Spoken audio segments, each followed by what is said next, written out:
De la misma manera que están el liberalismo y el socialismo, más centrada la Belle Époque, estaba el imperialismo, que es su propia ideología, el concepto de civilización. Ya lo hemos hablado en otro capítulo, así que no voy a entrar en detalle, pero esta idea, ahí pongamos un link al video de en su momento. Em, Hay esta idea de que existe algo objetivamente superior dentro de lo que es la cultura europea y que es y que es nuestro trabajo como seres superiores, educar al mundo, está presente. Pero a la vez que existe esta ideología, también va a haber un movimiento muy importante de intelectuales dentro de estos países que hacen el imperialismo que estuvimos viendo y dentro de las colonias, que es la clave de sus nacionalismos en el siglo XX, que es el antiimperialismo. Antiimperialismo, si lo tengo que no hay mucha complejidad en principio para entender, es a todo esto que estuvimos viendo que estuvieron haciendo los europeos en diferentes lugares del mundo, oponerse, decir, no tienen derecho a gobernar sobre estos otros estados, a imponer un estilo de vida concreto, a que sus empresas tengan prioridad para comerciar. Estas comunidades deberían ser soberanas y tomar sus propias decisiones y mandarse sus propias cagadas económicas si quieren, pero tienen el derecho de organizarse de la manera que quieren. En esto voy a mencionar dos formas diferentes de pensar antiimperialismo. Una es la que surge a finales de este periodo, que es Lenin. Vladimir Lenin, como le dicen algunos profesores. Vladimir Ilich Ulyanov, que también, discúlpenme, pero otro Chad indiscutible de la historia. O sea, cualquier figura que haya ido a hacer la revolución a por lo menos dos países, para mí merece respeto. Aunque sea una revolución fascista. O sea, si estuviste haciendo quilombo en más de un lado, te respeto. Lenin va a decir que todo esto que estuvimos hablando del imperialismo de hecho, tiene un libro llamado Imperialismo como la fase superior del capitalismo. Como saben, o como es la idea en general, el socialismo, el materialismo histórico, como se le dice, que es lo que nosotros hoy decimos el comunismo, tiene la idea de que hay etapas, por así decirlo, en la historia, como procesos que van evolucionando uno después del otro. Ellos creen que va a culminar en el socialismo. Pero bueno, en esto él ve que todo esto que hacen las potencias europeas de avanzar sobre los demás países es simplemente el capital y estas empresas necesitando seguir vendiendo, seguir haciendo ganancias y en eso tienen que conseguirse mercados nuevos. Primero lo hacen por libre comercio. Primero la idea es abrir el país como las cañoneras a Japón, no lo tenga cerrado, y entrar y comerciar. Sin embargo, solamente comerciar no quita la posibilidad de que esos países se desarrollen, dice Lenin, de que verdaderamente empiezan a desarrollar sus industrias, como de hecho pasó en muchísimos de estos países. A largo plazo, esas ventajas de que estaban comerciando con un país pobre se van porque el país deja de ser pobre. Según él, el imperialismo es una forma, por así decirlo, de que le puedan seguir vendiendo cosas mientras lo dejan voluntariamente lisiado, dificultándole la posibilidad de desarrollarse por su cuenta. Eventualmente el imperialismo entonces es un monopolio, por así decirlo, que dentro del imperio alemán, lo que es para Lenin es un monopolio que solo los alemanes le pueden vender cosas o comprar cosas de las partes que ellos tienen colonias. Y así todos los países. Esto va generando grandes empresas que se van organizando en grandes trusts, que son como corporaciones gigantescas, y de esta manera, por más que el colonialismo y el imperialismo existían antes, combinados con capitalismo, generan intereses de seguir conquistando colonias, seguir abriendo mercados por la fuerza, y esta superestructura y este sistema va reforzándose a sí mismo y va haciendo una carrera por cada vez conquistar más. De esta lógica, todo lo que se hizo en África fue un intento desesperado por conseguir nuevos mercados. El tema para él en esto era que inevitablemente van a chocar esas tensiones se van a encontrar y va a haber una gran guerra entre las potencias. En ese sentido, la verdad es que se puede decir que le pegó un poco, porque efectivamente hubo una guerra. Lo que no le pegó es a que, bueno, iban a seguir habiendo como 100 años más de capitalismo tomando muchas formas después de eso. A menos que seas tanqui y creas que el mundo sigue existiendo de esta forma hasta el día de hoy. Además de que es lo que literalmente hizo la Unión Soviética, ocupando países de Europa del Este y obligándolos a que se vuelvan subsidiarios de la maquinaria industrial de la madre patria. Para esta lógica, cabe aclarar, Latinoamérica, ya que estaba lo que nos mencionabas, Eloy, sobre concretamente nosotros estábamos bajo un imperialismo informal. En cierta manera, gracias a la cantidad de comercio, el volumen de comercio que teníamos, éramos una colonia indirecta del Imperio Británico. Pero bueno, eh, esa es una idea que surge en este periodo, porque si estás viendo que los estados gastan todo este esfuerzo en verdaderamente expandirse por todo el mundo y comerciar, y esos países son extremadamente pobres y Europa es muy rica, medio que se te agarra y decís, ¿serán pobres porque comercian con Europa? Y ahí tenés toda la teoría de la dependencia, esta idea de centro-periferia y toda esta visión del mundo que luego va a ir desarrollándose a lo largo del siglo XX. A través de la nefasta CEPAL. Los latinoamericanos también van a tener su propia concepción de antiimperialismo, que nosotros probablemente de una forma u otra ustedes se hayan visto expuestos si son compañeros latinoamericanos, Hermanos nuestroamericanos. nuestroamericanos, que ya de por sí hablar de latinoamericanos es una construcción. O sea, ¿qué es ser Francesa, latinoamericano? obviamente, otra vez los franceses. O sea, más allá de que exactamente decir hispanoamericano o latinoamericano, porque los franceses querían verse incluidos siendo latino, pero hablar de que existe una identidad como Latinoamérica, ¿a qué estamos excluyendo? Siempre que se arma un concepto de identidad, uno tiene que pensar en contraposición a qué se está formando, A ¿no? los protestantes, ¿no? A los anglosajones, exactamente. Siempre que piensen eso, siempre que hay una identidad, hay que pensar, esa identidad existe en contraposición a algo. No existe por sí sola. Una identidad sola no puede abarcar el 100% de todo. Si no, no tendría sentido. De hecho, tan evidentemente que ahora mismo se utiliza el término Latinoamérica y el Caribe, porque hay estados americanos que no son latinos, como Surinam, que hablan holandés, pero que básicamente decir Latinoamérica y el Caribe nos permite excluir solamente a Estados Unidos y Canadá. Y ahí, ¿por qué tenemos esa necesidad de excluirlos? Dentro de los intelectuales de esta región hay un sentimiento de que los europeos, pero más que nada los estadounidenses, son una amenaza en cierto modo, son algo frente a lo que es necesario como para. No somos lo mismo necesariamente.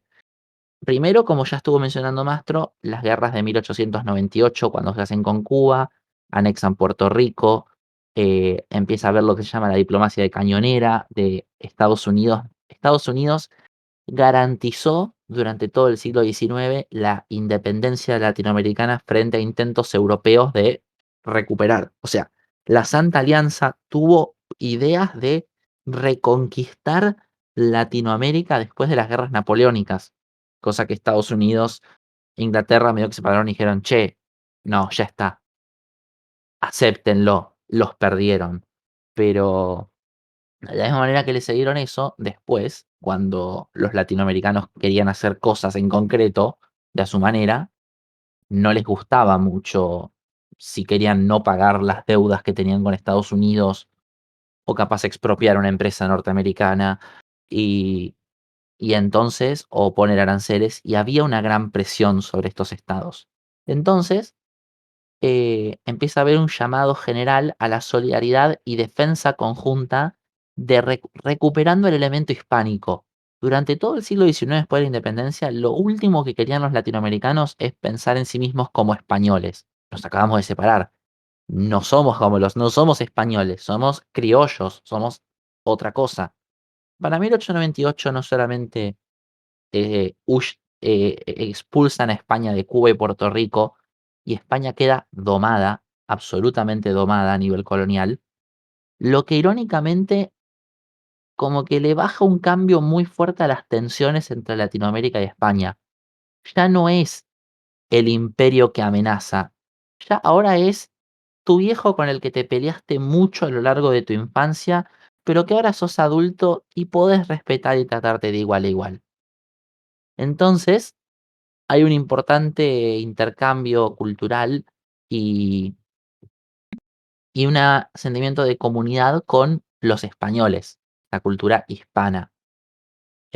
También de las identidades en una forma distinta, pero de las identidades mestizas locales, porque no hay que olvidarse, Estados Unidos en esta época, y hoy podría debatirse, pero en esta época era muy racista, verdaderamente muy racista. Nunca iban a tratar verdaderamente igual de serio a las personas mestizas como tratarían otros estados europeos o en poblaciones más blancas. Y eso también genera un poco de tensiones. Fue la era dorada de los linchamientos Fue la era donde y volvió de Jim Jim Crow. Crow y donde verdaderamente había mucho racismo. Y acá en Latinoamérica no es que no tuviéramos esos problemas, ya hablamos de la ideología racial en otro capítulo, pero acá medio que siempre conseguimos que la raza hispanoamericana es mestiza por definición. Tuvimos varios presidentes mestizos. Eh, por ejemplo, Victorino de la Plaza.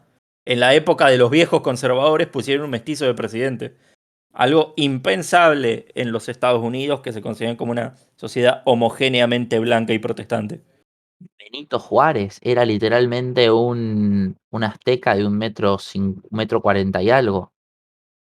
Nunca hubiera sido tomado, nunca hubiera podido ser una figura política de importancia en Estados Unidos.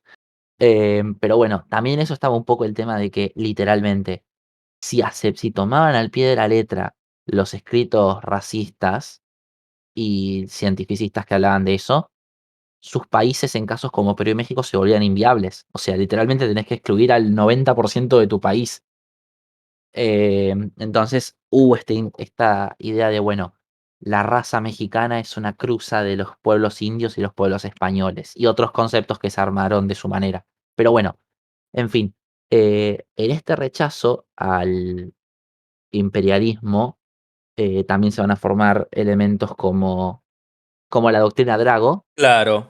Vieron que había mencionado esto de la doctrina Monroe y que cómo los hispanoamericanos intentamos reinterpretarla en nuestro sentido. Bueno, la idea de igualdad de los estados también implica, como la igualdad entre las personas, no solamente una libertad absoluta, también implica responsabilidad. Por ejemplo, si debes plata, la tenés que pagar, Alberto.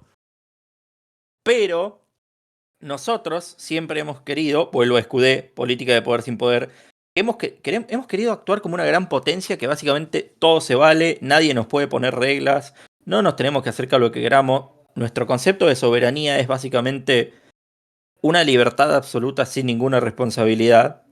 En un momento Venezuela tuvo una crisis de deuda, ya lo sé, Venezuela con problemas económicos, impensable, y las potencias europeas, que eran las que querían cobrar esa deuda, mandaron barcos a bloquear el país y cañonearlo. Y Estados Unidos dijo, está perfecto, porque está bien, nosotros garantizamos su soberanía, pero no es que lo quieren colonizar, le están pidiendo algo totalmente razonable, que es que pagues lo que debes. Y la fuerza es uno de los mecanismos que en ese momento se consideraba válidos, hoy en día ya no lo sería, para que dos estados resuelvan sus diferendos. Argentina se metió ahí a través de un señor llamado Drago, que era nuestro diplomático, nuestro canciller, a decir, no, el concepto de soberanía que tenemos los latinoamericanos es tal que no vamos a aceptar ningún tipo de intervención violenta, porque es una forma de colonialismo, no es colonialismo directo, pero es una forma de eh, que los estados grandes nos tengan amenazados a los chiquitos.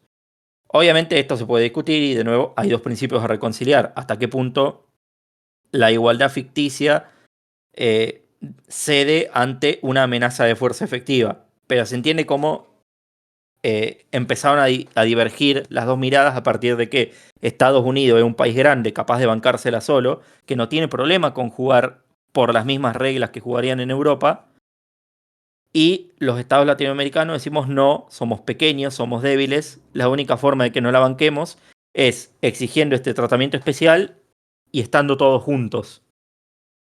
Argentina, de hecho, siempre ha sido como el gran hinchabolas de Estados Unidos con respecto a esto, a la doctrina Monroe. De hecho, permítanme recomendarles el capítulo del otro podcast del Club del Erizo, Abro Hilo, donde hablan de esto, de cómo el combate a la influencia estadounidense es una de las grandes tradiciones diplomáticas, para bien o para mal, de la Argentina. De hecho, en línea con eso que estabas diciendo, José Martí, considerado uno de los padres intelectuales de todo de esto que estoy diciendo, de la solidaridad latinoamericana, decía que a la independencia política le tenía que seguir una independencia espiritual. Y en este sentido, a personas como José Enrique Rodó, no importa quiénes son detalles, son intelectuales de fin del siglo XIX latinoamericanos, em, él marca como clave y escribe textos literarios y como que marca este concepto que tenemos bastante engranado nosotros, que es exactamente qué nos diferencia de los anglosajones, qué cosas culturales nos hacen distintos. Y él marca la diferencia entre la cultura anglosajona como una predominada por el evangelio utilitarista y una visión materialista de la sociedad, enfocada en la plata, fríos, que solo les importa trabajar, hacer plata y el poder duro, las cosas que nos parecen malas, y en contraste, Latinoamérica representa aspectos como el idealismo, la ética, las ciencias, el arte, que desafían al materialismo y como que tratan de recuperar un poco de espíritu, esa Latinoamérica cálida, que no le importa expandirse y dominar el mundo, que lo que quiere es vivir feliz en sus tierras con una sociedad cálida donde florecen las artes. Obviamente todo esto es un cuento, hay muchísimo arte en el mundo anglosajón y hay muchísimo materialismo en las sociedades latinoamericanas. Pero dentro de todo esto, que como esa diferencia que hacemos que los latinos somos más cálidos y los anglosajones más fríos, obviamente puede o no haber algo de profecía autocumplida en marcar estos mitos o características concretas que parecen influirlo, pero un poco eso se utilizó como para plantar la identidad latinoamericana como algo separado y decir, para. Vamos a hacer cosas como lo que ustedes quieren, vamos a industrializarnos, vamos a comerciar, pero en nuestros términos. Nuestra identidad no se va a tergiversar o desaparecer en el proceso. Este intento ante el imperialismo de frenarlo y reencauzarlo en otros términos, por así decirlo. Ciertamente este fue un periodo conflictivo para las ideologías revolucionarias. Como bien mencionaron, el liberalismo y el nacionalismo siempre tuvieron una relación complicada y se podría decir, simplificando, que inicialmente fueron aliados a comienzos del siglo XIX, pero para la Belle Époque ambos se vieron en decadencia, frecuentemente matándose entre sí, de manera literal, y siendo atacados más posteriormente sobre todo por el marxismo. A muy grandes rasgos, el conservadurismo occidental, golpeado por las tendencias seculares, buscó apoyo en un nuevo nacionalismo antiliberal, mientras que el liberalismo se vio fragmentado y buena parte de él se reconcilió con la aparentemente contradictoria idea del imperialismo. Y esto es algo que me quedó por mencionar cuando hablé del reparto de África. Les pregunto a ustedes dos, ¿qué se les viene a la mente si les pregunto por qué Europa colonizó África? ¿Qué creen que respondería la mayoría de la gente si les hiciera esta pregunta? Por los diamantes. Por, sí, para enriquecerse a costa de los países estos. Sí, van a decir completamente por motivos económicos y para esclavizar y bla, bla, bla, pero por más que en general el nuevo imperialismo no fue esclavista. Otro día podemos hablar de Congo belga. De hecho, la gran mayoría de las colonias europeas en África durante la Belle Époque, durante el nuevo imperialismo, eran económicamente perjudiciales, eran deficitarias e improductivas. Esto contradice el sentido común y especialmente las teorías marxistas de la explotación financiera, como la que mencionaste, Franco, de Lenin.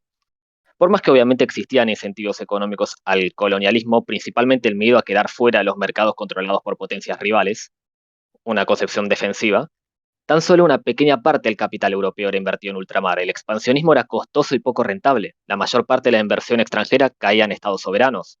Entonces, si tantas colonias eran deficitarias e improductivas, ¿por qué los imperios europeos las mantuvieron, pese a que éstas vaciaban el tesoro estatal?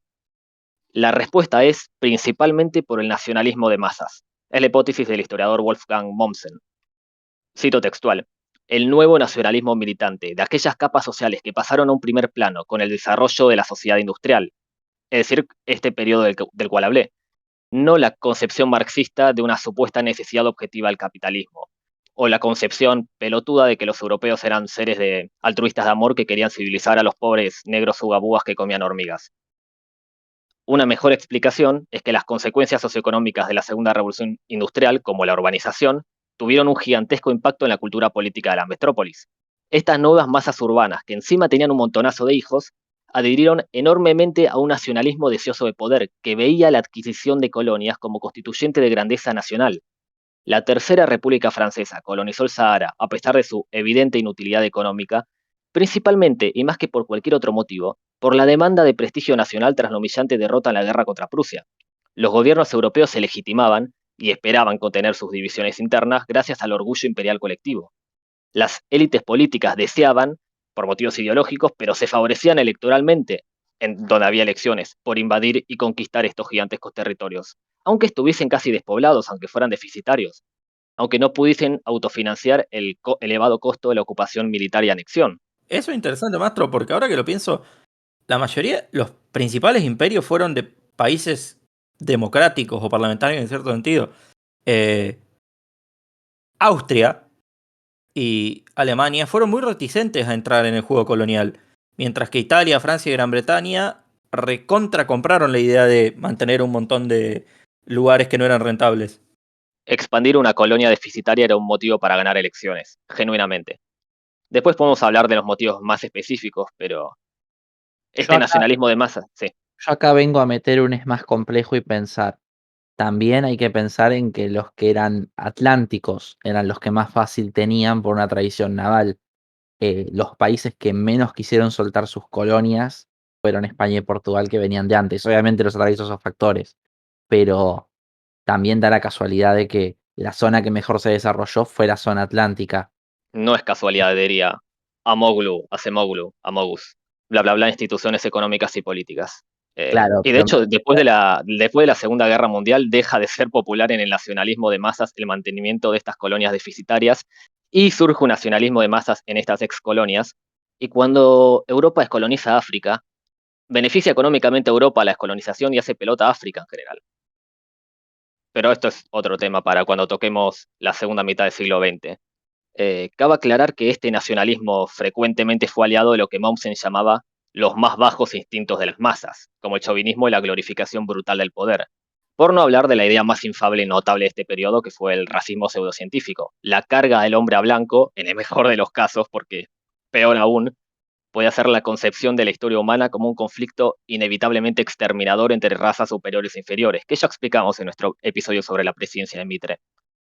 Eventualmente, este nacionalismo orgánico y tribalista de masas, junto a la revisión antimaterialista y antirracionalista del marxismo, terminaron siendo los fundamentos filosóficos del fascismo del siglo XX, de inmediatamente posterior a la Belle Époque. Pero las peores de estas ideas justamente no tomaron importancia durante la Belle Époque, sino recién tras su catastrófico final en las guerras mundiales. Por algo los franceses denominaron época bella este periodo, de hermoso orgullo en su propia colonización altruista de África y Asia, y la unidad interna en el odio revanchista a los alemanes. Esta burbuja de un nacionalismo de masas agresivo y tribalista, sumado al colosal desarrollo tecnológico, fue muy linda mientras duró para las metrópolis, por más que hoy todos sabemos que terminó explotando y provocando las guerras y atrocidades más terribles que el continente vivió en su historia. Y, por supuesto, encima les terminó costando sus colonias. Compro, ¿eh? Compro la idea de que, como dijo Franco, todo es una combinación de factores, ¿no? Pero me compro mucho la idea de que era uno de los factores en cuenta que estaba teniendo la gente, sobre todo la gente común, esto de... Porque lo que nosotros hemos llamado en algunas conversaciones privadas que hemos tenido mentalidad paradox esta gente que aprende política jugando juegos de Paradox Interactive, y para ellos básicamente ser un país poderoso significa tener muchas partes del mapa pintados de tu color. La gente siempre ha pensado en esos términos. El irredentismo es muy popular. Claro, y esta época sobre todo. No, pero aparte, la gente. A ver, te pongo un ejemplo. La Antártida, Malvinas, qué sé yo, el canal de Beagle, los conflictos territoriales con Chile. ¿Cuántos argentinos lo sostienen porque lo intelectualizan, porque conocen todo el tema de los tratados y los argumentos jurídicos que damos en Naciones Unidas y qué sé yo? ¿Y cuántos de ellos piensan, uga buga, quiero que mi país sea grande, quiero tener cosas, quiero mirar un mapa y que haya cosas pintadas de celeste en medio del Atlántico o en el Polo Sur? Es que ahora parece sentido común, pero esta hermosa falopa llamada nacionalismo de masas, donde un ex campesino y hoy obrero cagado de hambre se entera que el Estado al cual obedece conquistó una colonia en el culo del mundo y se siente orgulloso, era nuevo en esta época. Ahora ya lo tenemos naturalizado. El mejor ejemplo de eso, aunque el mejor para mí, si lo miramos de esa manera, es precisamente, de hecho, el Francia, uno de los un gran problema que tuvo es que efectivamente hizo un gran esfuerzo, hasta el día de hoy se nota, pero hizo un terrible esfuerzo por garantizarse que de alguna manera esos lugares y esa gente afuera de Francia pasen a ser literalmente parte de Francia. Su objetivo era llenar Argelia de franceses para que el mapa de Francia sea más grande. A Senegal, como les dije, en un momento cuando la quisieron integrar, los senegaleses mandaron, si no me equivoco, en 1848, después de la revolución, mandaron delegados a la Asamblea Nacional. O sea, No, había no, falopa total. Me encanta la mandaron historia, delegados, boludo. los senegaleses mandaron delegados. Había una intención, de hecho, de hecho, después de la Segunda Guerra Mundial, cuando había una duda de, che, ¿qué hacemos con estas colonias? Francia seriamente pensó, y hagamos las provincias, son parte de Francia. Verdaderamente un deseo de que mi país sea más grande. E Inglaterra lo tiene también esto de, bueno, digamos que en cierta manera podríamos pensar que en Inglaterra se transformó, por así decirlo, por tanto por la cercanía con Estados Unidos como por la lenta decadencia británica de su imperio, casi que se transformó de un nacionalismo a un civilizacionismo, por así decirlo, que es lo que es la Commonwealth. La idea de, bueno, somos una civilización que maneja por la izquierda y decide que va a usar los pies para ver qué tan alta es. Me encanta, boludo. La historia es tan entretenida. Así que les acepto el es más complejismo. Obviamente los motivos tecnológicos lo hicieron posible, motivos económicos lo incentivaron, pero el factor limitante, el motivo por el cual, junto obviamente a esta concepción defensiva económica en relación a las demás potencias, se mantenían territorios de mierda completamente deficitarios y que no podías no volver económicamente productivo, era por orgullo nacional, puede decir, por demandas del nacionalismo de masas, que no existía antes, no en esa dimensión en tantos países, y que hoy ya lo tenemos más naturalizado. Sí, lo único que te voy a decir como para que obviamente alimenta igual mucho del punto que os decías, como de que no lo hicieron por razones económicas porque es irracional. Tampoco supongamos, por eso, que la gente siempre fue racional. Argentina viene haciendo políticas de protección industrial e ICI hace 80 años y hace 60 que no rinde, pero aún así lo hacen. No, buscaban si había un motivo económico, pero cuando veían que no les salía, lo mantenían. Claro. Conclusión, no Sí. hay que dejar que el nacionalismo nos ciegue y nos lleve a mantener territorios improductivos y barbáricos. Por lo tanto, Basta. hay que devolverle Formosa a Paraguay.